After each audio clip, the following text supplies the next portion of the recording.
Hey, I'm Scott Farrell. Welcome to this episode of What's Your Problem? Topic today is what's the best thing you can do for your wife or husband? Also, in honor of the Cure being on tour, got my t-shirt on today, so rock it out, Robert and boys.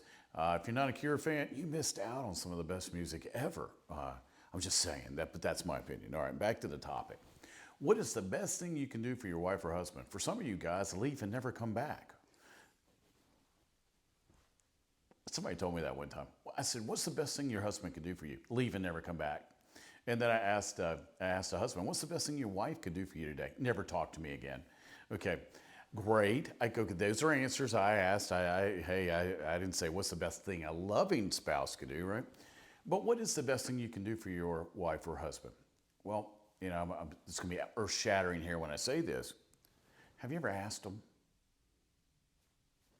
"Honey, what's the best thing I could do for you on a daily basis, or a monthly basis, or a yearly basis, or a minute by minute basis?" Because when we'll have, and I'm a pastor, we do marriage seminars, we do seminar and conference and seminar and retreat and stop. Have you ever thought about just talking to your wife or your husband? What's the three ways that I can bless you today? What are the three ways I can show you love? I tell people all the time, if you'll do this one trick, you'll have a wonderful marriage. Meet all five senses every single day. All five senses every day. So with my wife, I try to touch, hear, see, smell, taste. Well, I'm the cook, so I knock out the taste pretty fast, right? And I smell the kitchen up when I'm cooking. Or that could be qualified, but also wear her favorite cologne. I send her texts about how much I love her and how wonderful she is. She hears it because I tell her. So I make sure that she gets hugged, so I'm touching. So I go through this every single day, and my job is, at the end of the day, which I ask spouses all the time, would your spouse rehire you tomorrow to be their spouse again? Okay, that's based on daily behavior, not weekly behavior, not monthly behavior, not yearly behavior, not over a course of 30 years. That's daily. Would my spouse rehire me tomorrow? If the answer is no, then you didn't hit all five. Now, again, I say what I did in jest at the beginning because what's the divorce rate right now? Well, it depends on who you ask, right? First marriages, I think it was 35%. Second marriages, I think it was 57%. And third marriages, why do you keep trying? I think it's 65%, right? And then it goes up from there. Well, and one reason why is you ain't changed. Remember, if you've gone through one divorce, maybe there's something to do with you. But it hits you second divorce, maybe you need to look in the mirror. But this doesn't have to be a long video, and marriage doesn't have to be complicated, and life's not complicated. It's simple. It may not be easy all the time, but it is very simple. Marriage is simple. I tell people, try to outlove and outgive each other on a daily basis.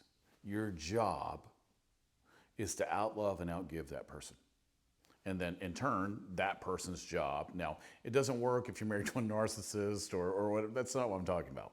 I'm talking about two people that genuinely love each other and then want this to work and want to communicate and want to grow old together and die together and spend eternity in heaven together. That's what I'm talking about. Because if you're married to a selfish person, you can throw all this advice out the window and go back to the first, never come home again. Never speak again. You go back to that. But if you're a committed couple, it's very simple. Outgive each other, outlove each other, meet all five senses, and then, if all else fails, talk to each other, right? Communicate. I did a poll. What is it that men don't get about women? Respect. Now, respect is displayed in various forms. So they outlined everything they wanted to see. Communication, appreciation. Three things. Three things, and they were the top three things for men and women. Okay, so people don't lie to a stranger who randomly comes up and goes, "Oh, by the way, what is it men don't get about women, or what is it women don't get about men?" So why would they lie to me when I'm asking about their spouses? Now, I've been hit, cried on, screamed at, cussed out, and I'm like, remember, I'm not married to you. But there was so much angst and anger that was projected toward that individual. I could tell they weren't trying to outlove and outgive each other, and they weren't meeting all five senses. Now, They might have been meeting anger, grumpy, but I'm not talking about meeting the dwarves. I'm talking about meeting the senses, right?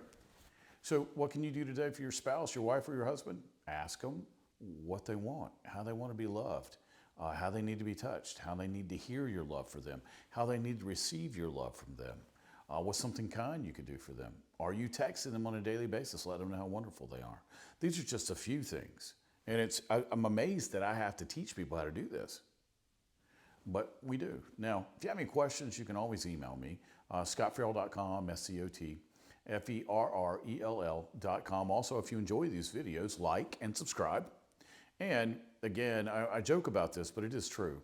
We always know that one or second person, right? That, oh man, they need to hear this. Marriages, or they don't understand this. Share it with them. You know, it's free advice. It's 5 to 10 minutes when I do these. Free advice coming from a pastor and a married guy and a guy who does behavior for a living. I used to do these questions on the radio. Now I'm doing them face to face with you, which seems to be a lot more fun in a lot of ways.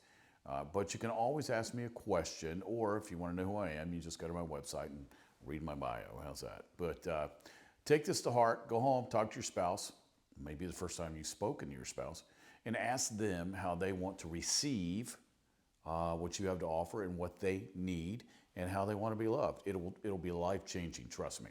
All right, I'm going to close this one out. Thanks so much for tuning in. I'll see you next time.